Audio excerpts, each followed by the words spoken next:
இப்போ ரத்த தானம் கொடுக்கணும்னு கூடுன்னு சொல்கிறீங்க. இப்போ இன்னைக்கு கரண்ட் சுச்சுவேஷனில் ரத்த தானத்துடைய பர்பஸ் என்ன அப்படின்னா, ஒருத்தருடைய ரத்தத்தை வாங்கி இன்னொருத்தருடைய உடலுக்குள்ளே செலுத்துறது தான் இன்றைக்கி மெயினாக ரத்த தானத்தினுடைய பர்பஸாக இன்றைக்கி பார்க்குறோம்.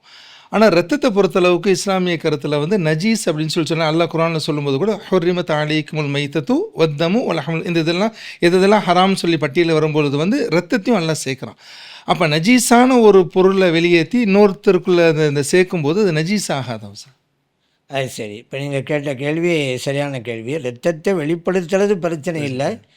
வெளிப்படுத்தப்பட்ட இரத்தத்தை இன்னொருடைய உடம்பில் செலுத்துவது என்பது கூடுமா?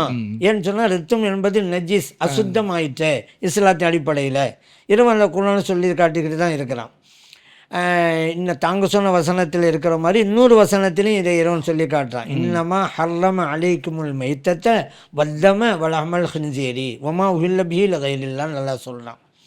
அதாவது அல்லாஹு தஆலா தாமாக செத்து போனதையும் ஹராமாக்கிட்டால் நீங்கள் அதை உண்ணக்கூடாது.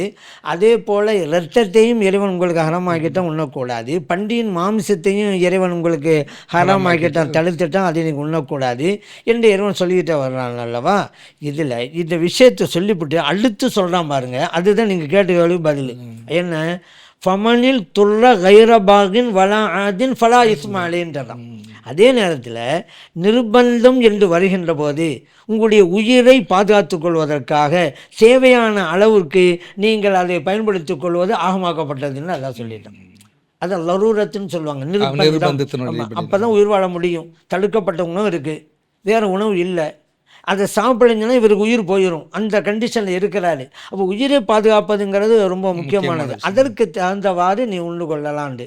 இதன் அடிப்படையிலே தான் இப்போது ரத்தத்தை உடம்புல செலுத்துகிறாங்கல்ல, நிர்பந்தம் தானே, அவருடைய உயிருக்காகத்தானே, இல்லைன்னா உயிர் பாதுகாக்க முடியாத. உயிரை பாதுகாத்தல்ங்கிறது ரொம்ப முக்கியமான ஒன்று. அதுக்கு ரத்தம் தேவைப்படுது. அது இருந்தால் தான் செய்ய முடியும். பொழுது இறைவன் அனுமதி தந்துட்டான், ஹராம் தான், கூடாது. அதே நேரத்தில் நிர்பந்தமாக இருந்தால் உபயோகித்து கொள்ளலாம். இப்போது வெளியேற்றப்பட்ட இரத்தத்தை உடலுக்குள்ளே செலுத்துவது என்பதும் நிர்பந்த அடிப்படையிலே தான், இவருடைய உயிரை பாதுகாப்பதற்காக. நிர்பந்த அடிப்படையில் அது கூடும்.